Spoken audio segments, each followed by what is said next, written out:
I'd like to retire to Hogsmeade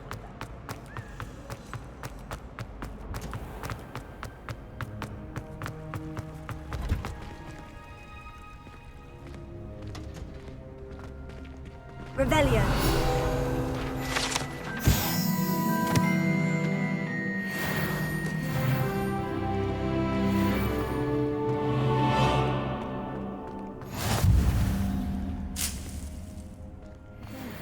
Onion again.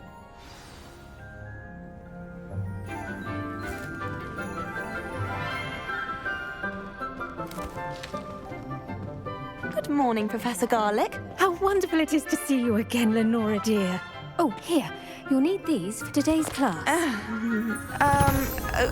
A little treat for your auntie. Ah, hello. Class, please welcome the newest rose in our garden. We do look forward to growing together. How thrilling it is to have everyone back together again. This year will be filled with enchantment and excitement, but the most important thing cultivated in herbology is knowledge. The prudent herbologist is no more afraid of the venomous tentacula than the bouncing bulb. Now then, today we will be acquainting ourselves with the mellifluous tuber known as the mandrake root. Accio. Let's see if we can't make our fibrous friends a bit more comfortable, shall we? First, let's protect our ears.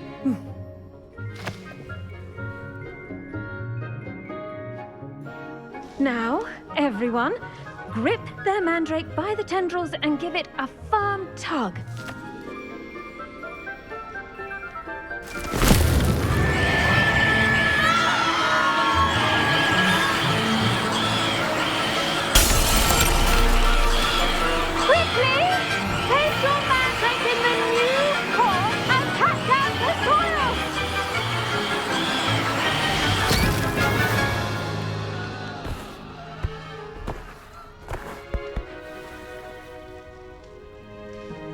The soil should envelop the root like a warm, dirty blanket, putting the mandrake right at ease.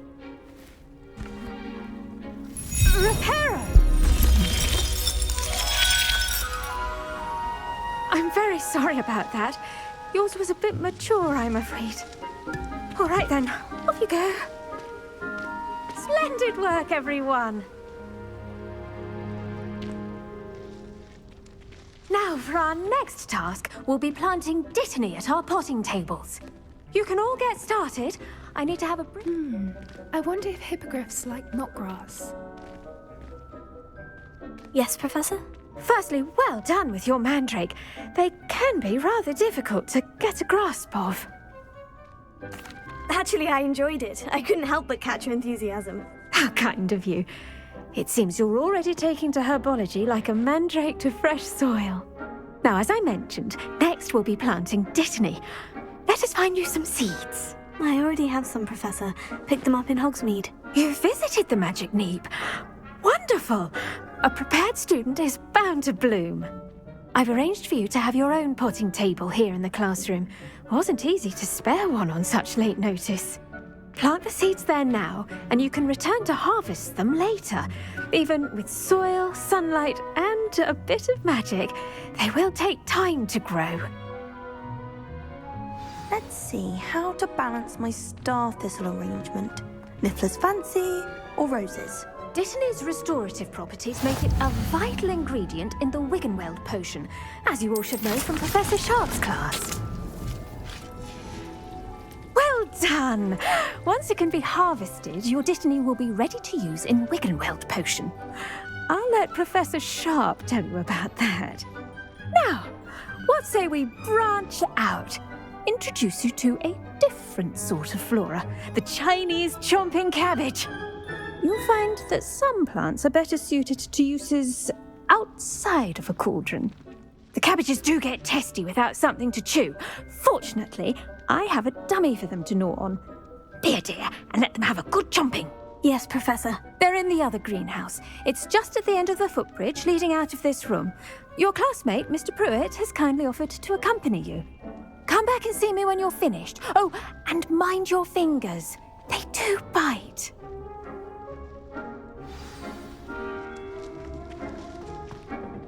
Hello. Saw you on your way to Hogsmeade the other day. Nice to meet you. I'm Leander. I'll be showing you the Chinese chomping cabbages. Up these stairs will take us there, but your lead.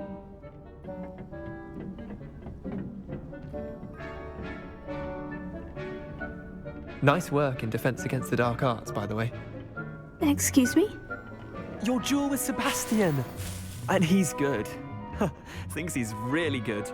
But you outright slaughtered him. It was brilliant. Oh, well, thank you. I nearly put Sebastian in his place myself.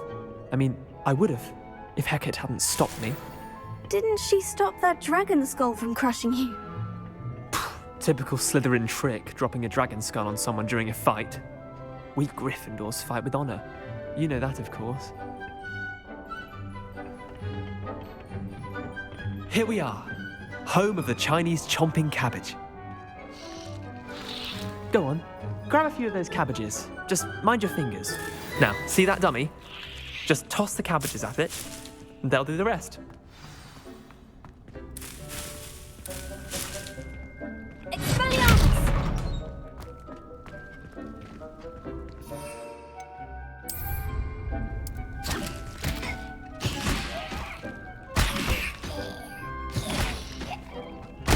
Look at that! They'll chomp on anything they can get their mouths on. Mum planted some in her garden last year to keep the gnomes out. Did save her the de-gnoming, but they left her honking daffodils in tatters. Vicious little bastards, aren't they? My kind of plants. Not like stupid booba tubers and bouncing bulbs. The kind of plants that'd have your back in a fight. Not saying you can't go it alone, but, well, imagine that wasn't a dummy. I suppose they could prove useful outside of the greenhouse. Nothing wrong with a bit of backup, even if it is from a cabbage. It's chaos out there. Trolls in Hogsmeade and such. You can't be above throwing a cruciferous vegetable if necessary. Dogweed and deathcap has more of them, if you're keen. Other plants too. Ones your parents wouldn't plant in the garden. You get the idea. Anyway, we probably ought to head back to class. Take your time. I'll see you back in class.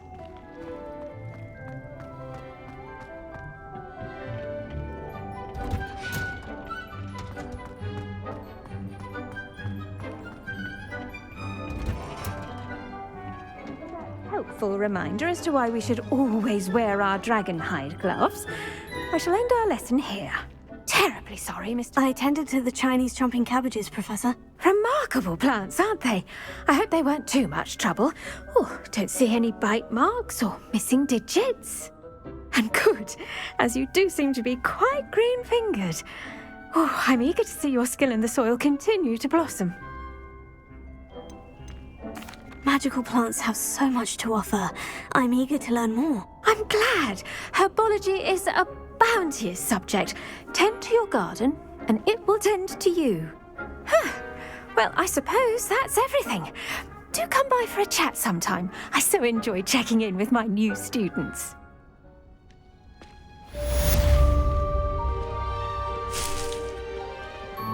Hope those mandrakes are really relishing their new pots.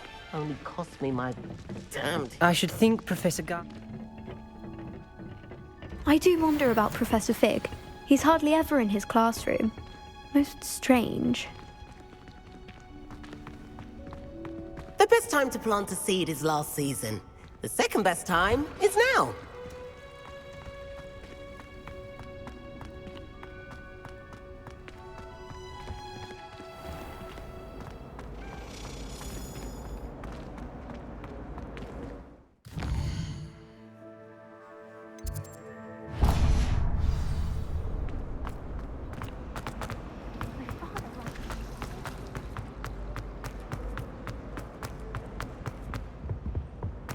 Shouldn't there be auras or someone from the ministry guarding the school after the incident in Hogsmeade?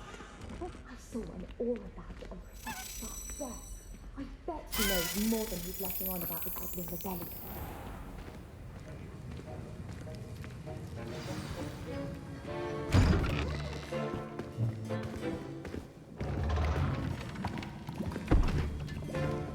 Potions is one of the most challenging and hazardous subjects taught at this school. As fifth years, you will be required to reach new heights of both discipline and intellect. You will begin this term by brewing a Wigan-Weld potion. Mr. Takar, can you tell us why this particular potion might come in handy? Yes, Professor Sharp. The Wigan-Weld potion can be used to sterilize and even heal a variety of injuries. It can heal some injuries, but not all. Points for Ravenclaw. Before today's class is completed, each of you will have brewed a Wigan-Weld potion of your own. You never know when you might need it. Please begin.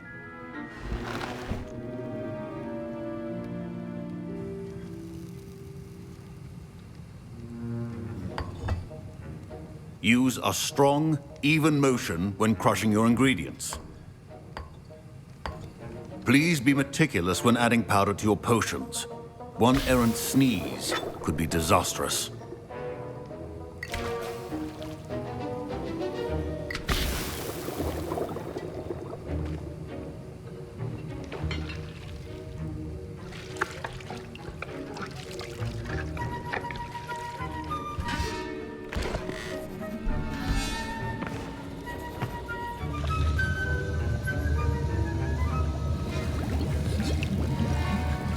I see most of you have not forgotten how to stir.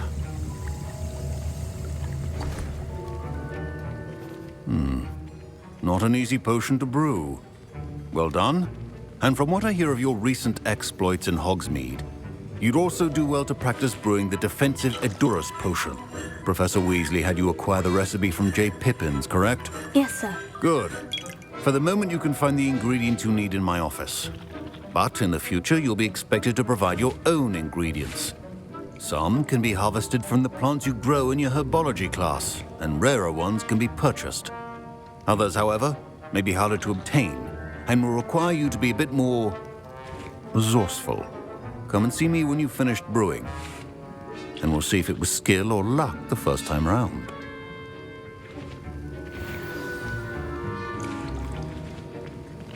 My parents considered keeping me home from school this year after the rumors of a goblin rebellion.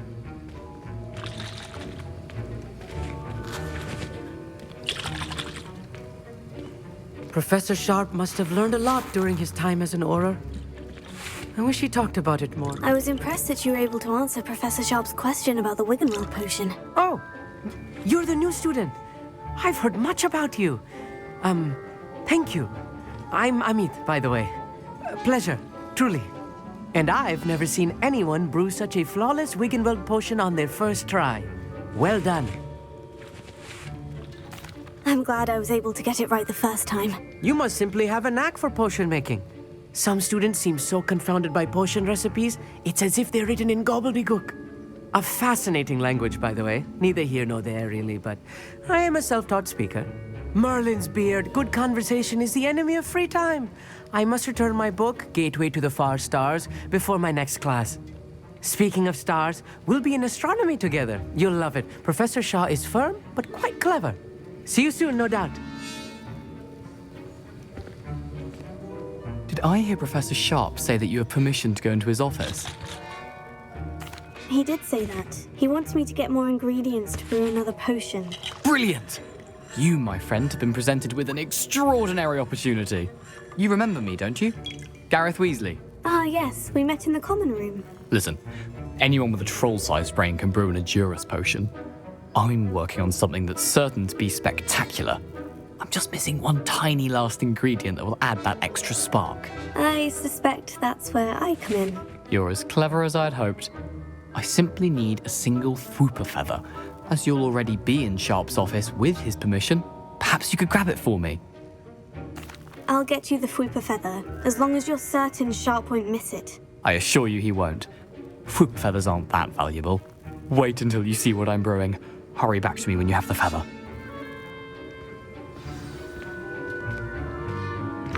Keep your potions. Revelio.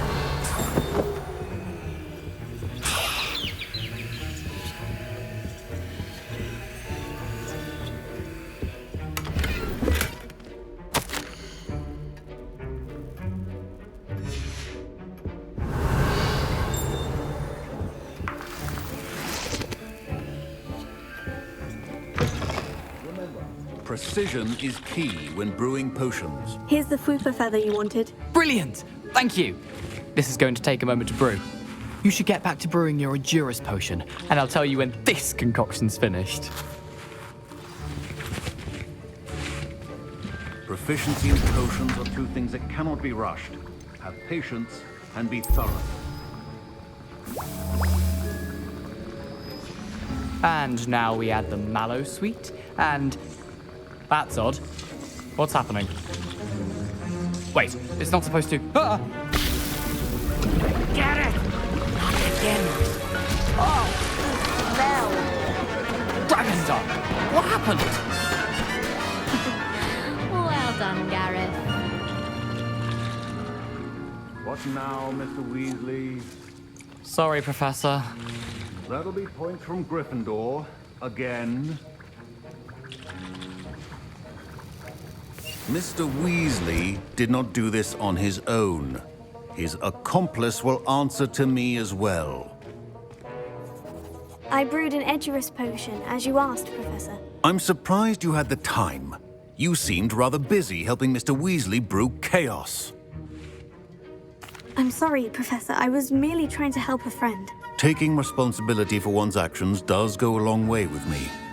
I shall assume that you've learnt a lesson. As for the work you did today at your own cauldron, I will say you've done well. I confess I was skeptical, given the advanced nature of this class and the fact you're a new student. I'm glad I was able to meet your expectations. A rare occurrence. And you do well to remember that you're not a potions master quite yet. In addition to having a solid grasp of how to combine various ingredients, you should gain an understanding of the ingredients themselves. Pay particular attention in herbology. The plants you nurture there are often essential to the potions you brew here. Now, I recommend that you find a safe location in which to practice brewing. You cannot leave a hot cauldron simply anywhere. That'll be all. Revelio. I think each of us has had enough excitement. Okay, class is dismissed.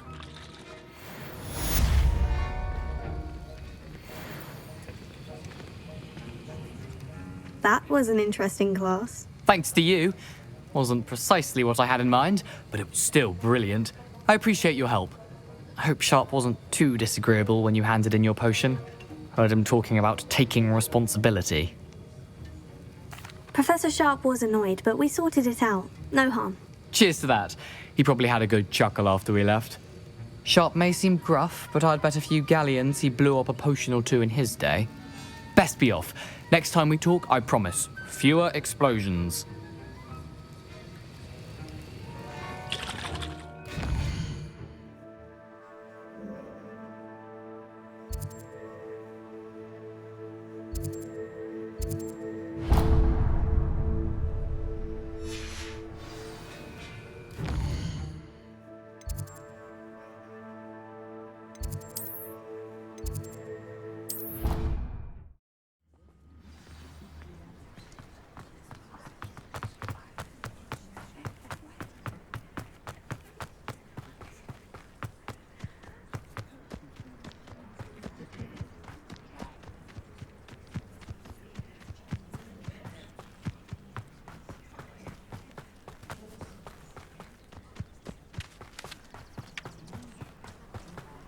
I should investigate.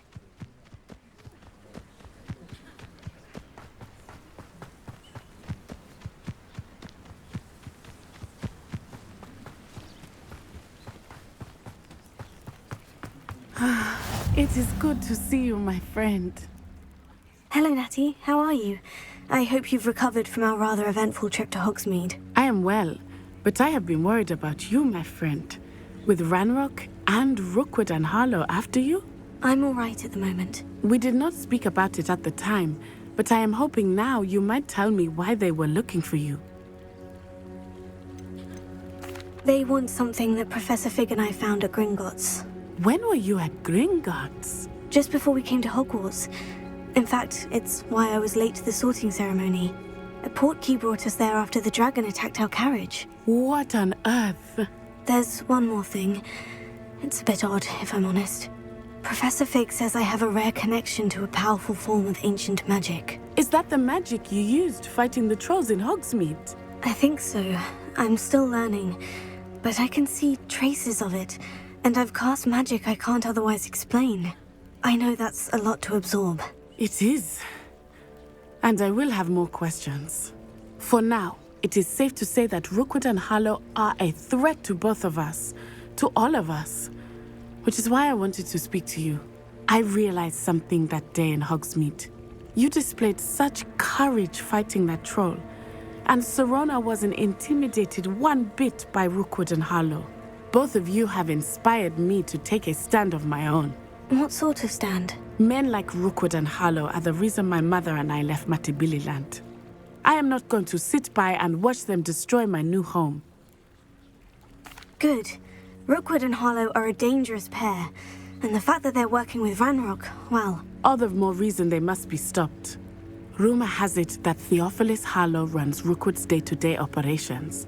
Taking him down would cripple Rookwood's entire enterprise. That may be true, but shouldn't Officer Singer handle someone like Harlow? I spoke with her.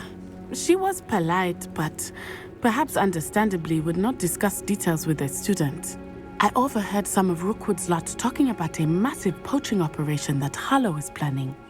I was thinking that we could investigate a bit, try to get the evidence that Officer Singer needs. All right. But how? I am going to watch and listen, find out precisely what Harlow is up to. I shall reach out when I know more. In the meantime, remember, I am here if you need me. Thank you, Natty. Be on your guard. I beg your pardon! How dare you threaten me? What's going on here?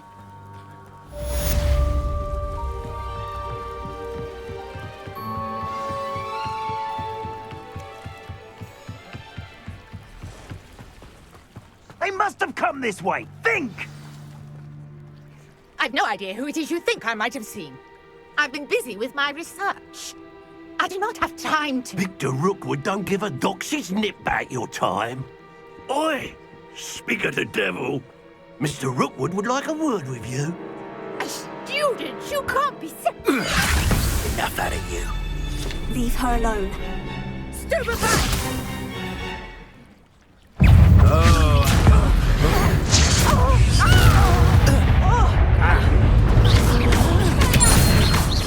Think you're funny?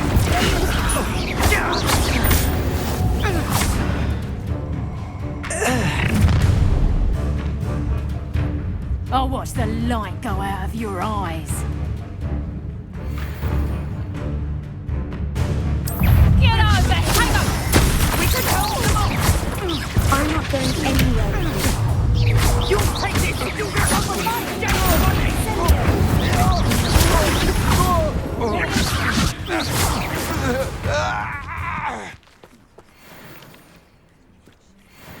What on earth just happened? I've never been accosted in such a manner, and so close to Hogwarts. Are you all right? I am, thanks in no small part to your excellent defensive skills. Care to tell me why two Ashwinders were ready to dispatch me to get to you? Ashwinders? Victor Rookwood's thieves and extortionists, his little cronies. They seemed quite keen on you. It's a long story, but thank you for your help. Well, you've avoided them for the moment. Priya warned me things were getting dangerous. Best get moving on my research before they return. You're a researcher? Nora Treadwell at your service. Historian and archaeologist specializing in Merlin's work and life. I thought the Merlin and the tales about King Arthur's court were mere myth. Mere myth? You're lucky Sir Cadogan didn't hear you. Chatters on endlessly about his connection to Merlin from his portrait at Hogwarts. Merlin attended Hogwarts, you know, and I'm studying some curious fixtures he left here centuries ago. Fixtures? These vine-covered pillars, dozens of them, all around the area. I've taken to calling them the Trials of Merlin. I believe he created them as a diversion for his fellow Slytherins. He was terribly fond of puzzles and enigmas. I can see why you're so interested in Merlin. I'd be keen to know more about the trials. Well then, I'll let you in on a little secret. No one has yet managed to figure out how they work. But I believe I have just unlocked a crucial clue. I suspect that Mallowsweet is an important component in getting the trials to work. Mallowsweet? Versatile herb. Merlin repeatedly mentioned it in his writings. I had just arrived to test my theory when I was so rudely interrupted. You see, each swirl in Merlin's writing has a symbol in the centre. That started me thinking, what if... The Mallowsweet is meant to be placed at the centre of the symbols. Precisely. Would you care to do the honours? We can see what comes of our little hypothesis. I brought a trunk chock full of Mallowsweet with me. It's just over there by my tent. This trunk? Yes, take plenty, even if you already have some. I have the Mallowsweet. Lovely. Now, notice the vines on these pillars here, as well as a stone swell on the ground. Each trial has these features. Place the Mallowsweet on the swirl, and we'll see what happens.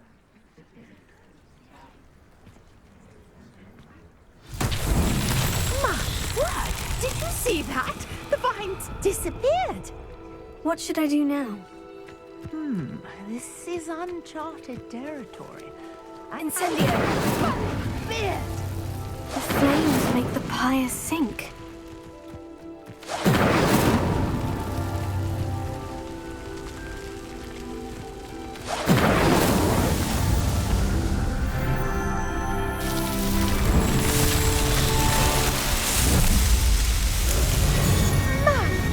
Beard, how beautiful! What a day! I can hardly believe it. I take it we can call that a success. We can indeed. However, I now have even more questions. How does it work? I must review my notes. I may have missed something. Are all of the trials like this one? Oh, not precisely. Well, I think each has those telltale vines and the swirl on the ground. You should feel free to solve them as you come across them. I believe I have what I need to continue my research. My guess is that each will also require Mallowsweet, which you can find in Hogsmeade should you need more. I really must be off. Such a pleasure to meet you. And do be careful out here. Now I've got what I needed, I shall return to the safety of my notes and books.